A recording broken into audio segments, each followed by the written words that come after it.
Halo semua, kali ini gue mau bahas film yang bener-bener bikin gue nangis di akhir. Serius guys, ini bukan film biasa. Dongji Rescue 2025 adalah film Tiongkok dengan budget 80 juta dolar, sekelas Hollywood, yang ngangkat kisah nyata heroik dari Perang Dunia Kedua. Dan yang bikin film ini spesial, ini bukan tentang tentara super yang bunuh ratusan musuh. Ini tentang nelayan biasa yang rela mati demi nyelamatin orang asing yang bahkan gak mereka kenal. Film ini ngajarin kita sesuatu yang sederhana, tapi sering kita lupain.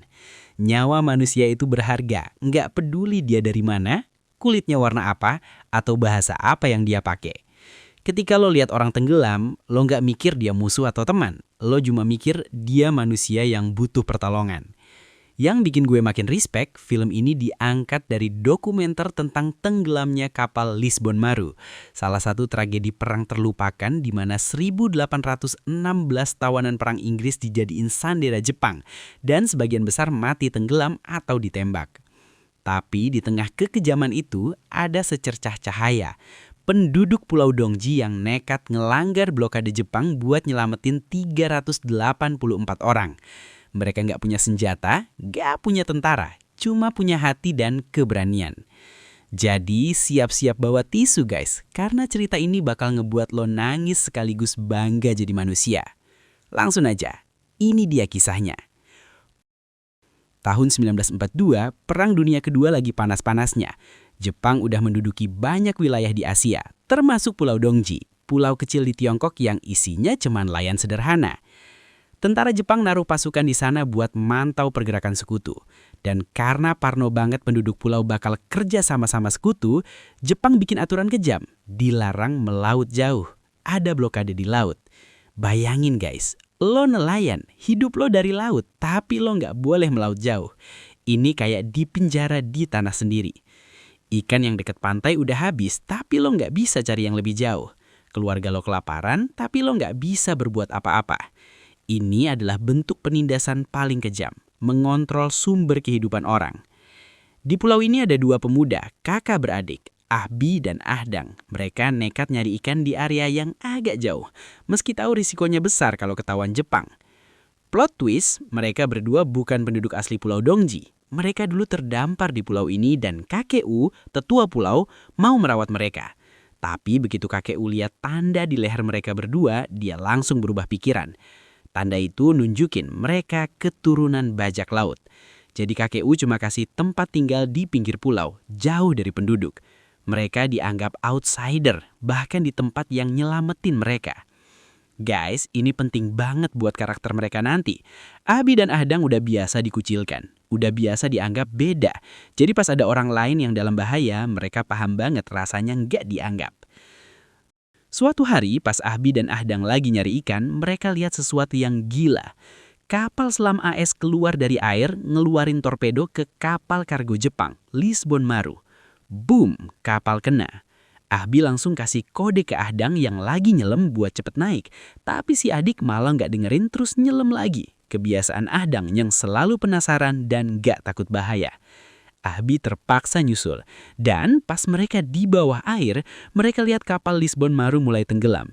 Ahbi nyoba narik Ahdang ke permukaan secepat mungkin.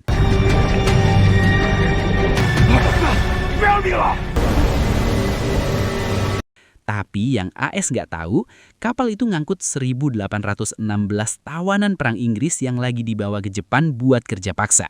Mereka bukan tentara Jepang, mereka korban. Mereka udah ditawan di Hong Kong, ditiksa, kelaparan, dan sekarang malah dijadiin kargo buat dibawa ke Jepang. Penduduk Pulau Dongji yang lihat kapal Jepang diserang tuh, mereka seneng, mereka tepuk tangan. Soalnya mereka udah muak sama kekejaman tentara Jepang. Tapi Ahbi dan Ahdang tahu, ini bukan sesederhana itu. Lewat teropong, Ahdang lihat seseorang berenang di laut. Seorang tentara Inggris. Ahdang langsung loncat buat nyelamatin. Tapi Ahbi, dia marah besar. Lo mau bunuh kita semua? Teriak Ahbi sambil ikat tangan adiknya dengan tali perahu. Ahbi tahu kalau tentara Jepang tahu mereka nyelamatin tentara Inggris, seluruh pulau bakal dibantai. Ini bukan paranoia, ini fakta. Jepang nggak main-main soal pengkhianat. Satu orang bantu musuh, satu pulau dihabisi. Tapi Ahdang tetap ngotot meski tangannya terikat. Matanya berkaca-kaca, bukan karena takut, tapi karena frustasi. Dia juga manusia, dia harus ditolong. Guys, ini yang bikin karakter Ahdang spesial. Dia bukan bodoh, dia tahu risikonya. Tapi dia punya prinsip yang sederhana. Kalau ada orang tenggelam, lo tolong. Titik, nggak peduli dia siapa. Akhirnya Ahbi relan, tapi cuma ngelempar semacam sekoci atau alat apung buat narik Thomas ke perahu mereka. Gak lebih, Ahbi ya mau Thomas naik ke perahu mereka, karena itu berarti mereka officially nyelamatin dia.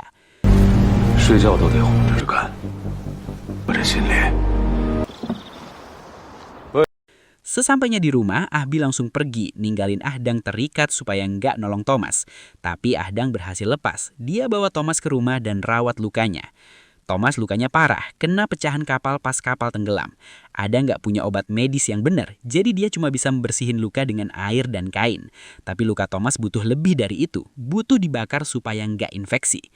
Thomas sadar, dia ambil parang, panasin di api, terus tempelkan ke lukanya sendiri. Suaranya teriak kesakitan, tapi ini satu-satunya cara. Ahdang cuma bisa ngeliat dengan ngeri. Dia nggak ngerti kenapa Thomas rela menyiksa diri kayak gitu. Tapi Thomas tahu kalau luka infeksi, dia mati.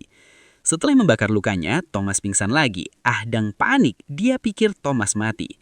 Thomas akhirnya sadar lagi, dia ngomong bahasa Inggris, ngucapin terima kasih berkali-kali. Tapi Ahdang nggak ngerti sepatah kata pun. Mereka cuma bisa saling lihat. Dua orang dari dunia yang berbeda, tapi terikat oleh satu momen penyelamatan. Ahdang butuh bantuan. Dia datengin Chen yang guru di pulau bisa bahasa Inggris. Imbalannya apa? Sebotol Amer, minuman kesukaan Chen. Chen yang doyan Amer langsung setuju, padahal dia lagi ngajar. Dari Chen akhirnya Ahdang tahu pria yang dia tolong bernama Thomas, tentara Inggris yang ditawan Jepang di Hong Kong. Mereka lagi dibawa ke Jepang buat kerja paksa. Mereka adalah orang yang bantu kita lawan Jepang, kata Chen. Lo harus sembunyiin dia. Tapi udah terlambat. Ahbi yang lagi ngobrol sama pacarnya Ahwa, yang juga keturunan bajak laut kayak Ahbi, cuma nggak punya tanda di leher, balik ke rumah dan lihat Thomas. Dia langsung ngamuk, narik rambut Thomas, mau usir dia. Ahdang ngalangin, mereka debat sengit, dan ini adalah momen di mana perbedaan karakter mereka benar-benar kelihatan. Kita harus serahin dia ke Jepang, kalau nggak kita semua mati. Teriak Ahbi realis. Dia praktis, dia udah cukup lama hidup di dunia yang kejam. Dia tahu kadang lo harus ngorbanin satu orang buat nyelamatin banyak orang. Dia juga manusia, Kak. Kita nggak bisa biarin dia mati. Balas Ahdang idealis. Dia percaya ada hal yang lebih penting dari sekedar bertahan hidup, yaitu tetap jadi manusia yang punya hati nurani. Dan disinilah tema besar film ini muncul. Apakah lo milih survival atau humanity? Apakah lo rela ngorbanin prinsip lo buat hidup lebih lama? Chen yang ngentiin debat mereka. Dia suruh Ahbi keluar biar dia bisa ngobrol sama Thomas tanpa gangguan. Jepang datang, kekejaman tanpa batas. Tiba-tiba Ahbi lihat kapal tentara Jepang menuju pulau mereka. Dia langsung nyusul Ahdang. Lempar dia ke laut sekarang, teriak Ahbi panik. Ahdang nolak, dia malah pegangan Thomas biar nggak jatuh. Ahbi akhirnya menyerah, tapi dia tahu kalau Jepang nemuin Thomas, pulau ini habis. Ahbi langsung lari ke KKU, tetua pulau, dan lapor. Tentara Jepang datang buat nyari tentara Inggris. KKU kaget berat. Kenapa bisa ada tentara Inggris di sini? Saya yang bawa, jawab Ahbi jujur. Sekarang dia disembunyiin adik saya. KKU langsung seru seluruh penduduk. Cari Thomas sekarang. Kalau Jepang yang nemuin, kita semua mati. Tapi udah terlambat. Kapal Jepang udah nyampe. Tentara Jepang turun dengan gagahnya, dipimpin Letnan Gedosi, perwira yang sadis dan gak punya hati nurani. Gedosi langsung to the point. Saya cari tentara Inggris yang kabur. Kalian cari dia. Sekarang. Yuan Xing, salah satu warga, nyoba bohong. Kami udah cari. Gak ada. Gedosi gak percaya. Dia suruh anak buahnya ngebom perahu nelayan. Boom! Jadi puing.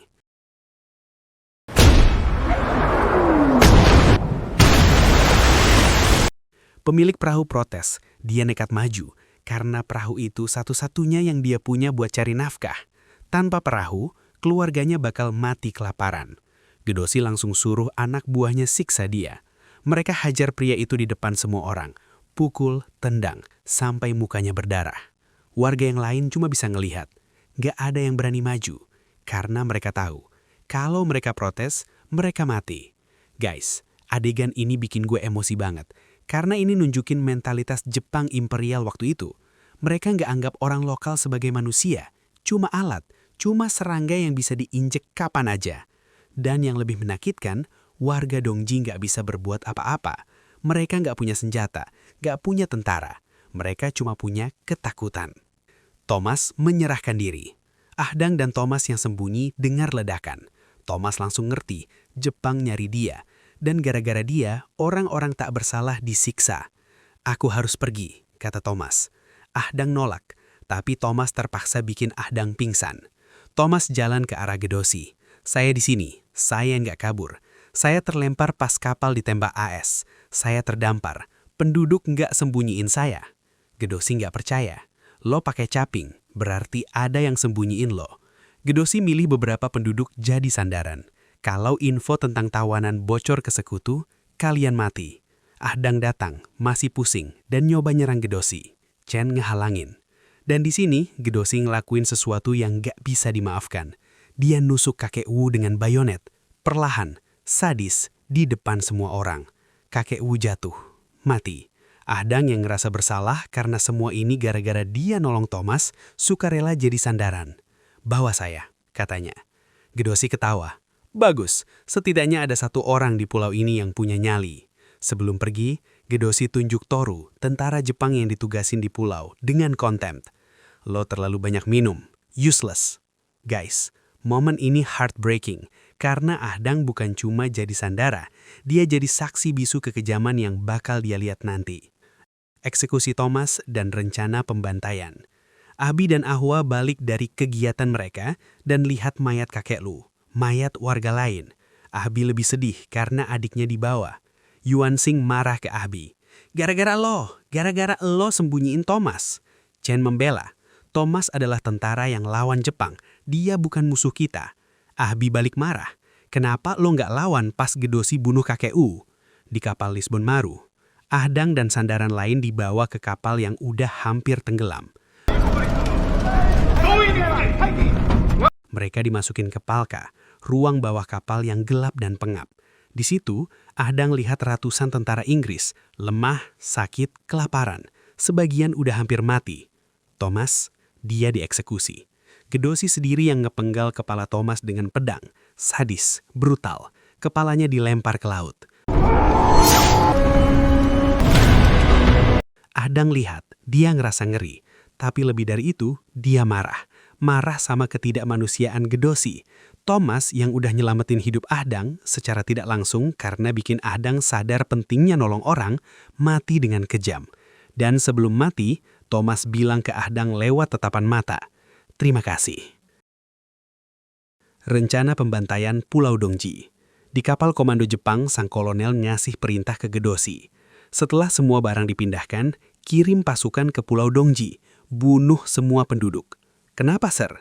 Karena info tentang 1816 tawanan bocor ke sekutu, kita dalam bahaya, jadi harus dibungkam. Bagaimana dengan tawanan di kapal, Sir? Kolonel senyum dingin. Biarkan, kapal ini akan tenggelam, mereka semua akan mati. Gedosi langsung perintah anak buahnya tutup pintu Palka, rapat. Orang-orang di dalam panik, mereka tahu ini kuburan mereka. Guys, ini adalah war crime level tertinggi. Jepang nggak cuma ngebunuh musuh, mereka ngebunuh tawanan yang udah nggak bisa lawan. Dan mereka mau ngebunuh penduduk sipil yang nggak bersalah. Di Pulau Dongji, situasi makin panas. Tentara Jepang, Toru dan dua temannya nggak kasih warga muburin mayat. Mereka tembaki warga yang nyoba dekat. Mayat kakek U dan warga lain tergeletak di tanah. Ini bukan cuma kejam, tapi ini adalah penghinaan terakhir terhadap orang yang udah mati. Yuan Xing kena tembak, untung nggak mati, tapi dia terluka parah. Chen udah muak, dia udah nggak tahan lagi ngelihat kekejaman Jepang. Selama ini dia cuma guru yang kalem, yang ngajar anak-anak baca tulis, yang doyan amer dan nggak pernah bikin masalah. Tapi ada batasnya. Chen ambil pistol yang dia sembunyiin selama ini. Pistol tua yang mungkin udah bertahun-tahun gak dipakai. Udah cukup, gumamnya pelan-pelan. Chen yang selama ini cuma guru yang kalem dan doyan amer, sekarang jadi pemberontak. Tangannya gemetar, bukan karena takut, tapi karena marah. Dia tembak Toru tapi karena mabuk dan tangannya gemetar cuma kena bahu. Toru masih hidup. Toru dan dua temannya langsung tangkap Chen.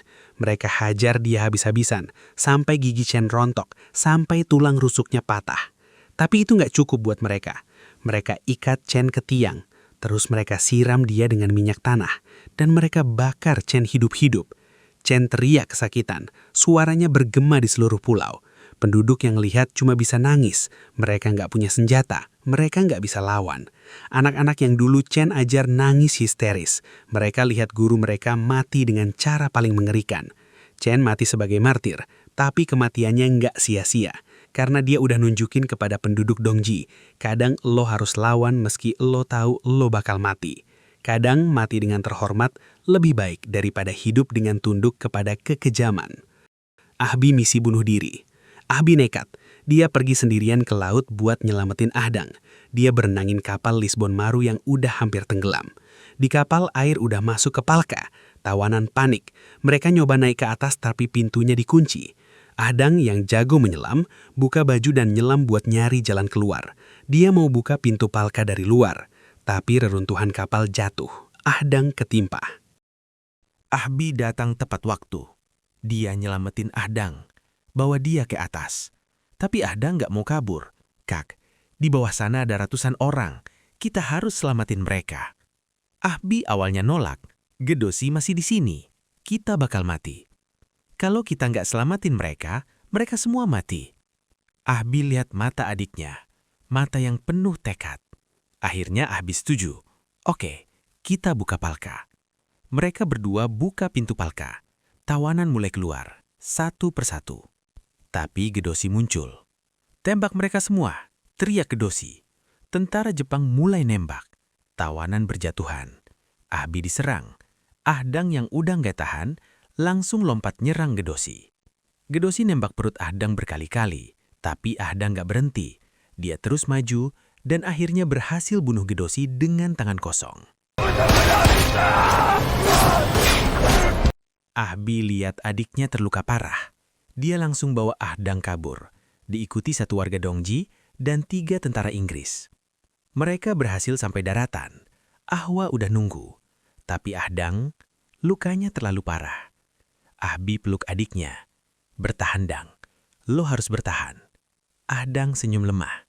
Kak, mereka selamatkan. Iya, lo udah nyelamatin mereka. Ahdang tutup mata, meninggal di pelukan kakaknya. Guys, gue nangis di bagian ini. Karena Ahdang mati bukan sebagai korban.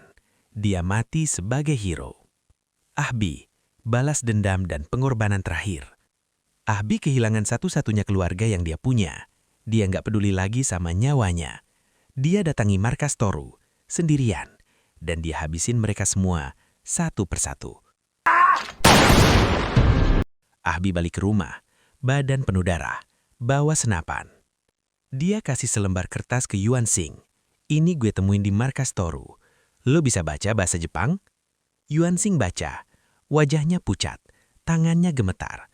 Besok Jepang bakal datang, bunuh semua penduduk. Semua orang panik. Ibu-ibu peluk anak-anaknya. Pria-pria mulai mikir cara kabur. Ahbi tenang, terlalu tenang. Kayak orang yang udah nggak peduli lagi sama nyawanya. Besok, bawa semua orang kabur dari pulau. Gue yang urus sisanya. Lo mau ngapain? Tanya Ahwa, takut. Nyelesain apa yang Ahdang mulai. Guys, ini adalah titik balik Ahbi. Dia yang tadinya realistis, yang tadinya cuma mikirin survival, sekarang dia jadi kayak Ahdang. Dia pilih humanity daripada safety. Keesokan paginya, Ahbi pergi sendirian, kembali ke kapal Lisbon Maru yang udah hampir seluruhnya tenggelam.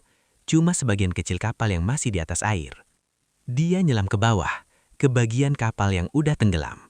Di situ dia buka Palka ruangan paling bawah. Tapi semua orang di situ udah mati. Ratusan mayat mengapung di air. Mata mereka terbuka, wajah mereka pucat. Mereka mati dalam kegelapan, dalam ketakutan, tanpa harapan. Ahbi ngerasa sesak. Dia gagal nyelamatin mereka. Tapi dia nggak nyerah. Dia naik ke bagian atas kapal yang belum tenggelam. Dia buka palka di situ. Dan beruntungnya, masih ada ratusan tawanan hidup. Mereka lemah, kelaparan, hampir putus asa. Tapi mereka masih hidup. Ikut gue, kata Ahbi. Dia ajak mereka habisin tentara Jepang yang ditugasin bundir di kapal buat mastiin semua tawanan mati. Mereka berhasil. Tawanan selamat. The men of this nation are not fighting this war alone. Tapi tentara Jepang dari kapal lain mulai nembak dan ngebom mereka. Ahbi dan tawanan loncat ke laut.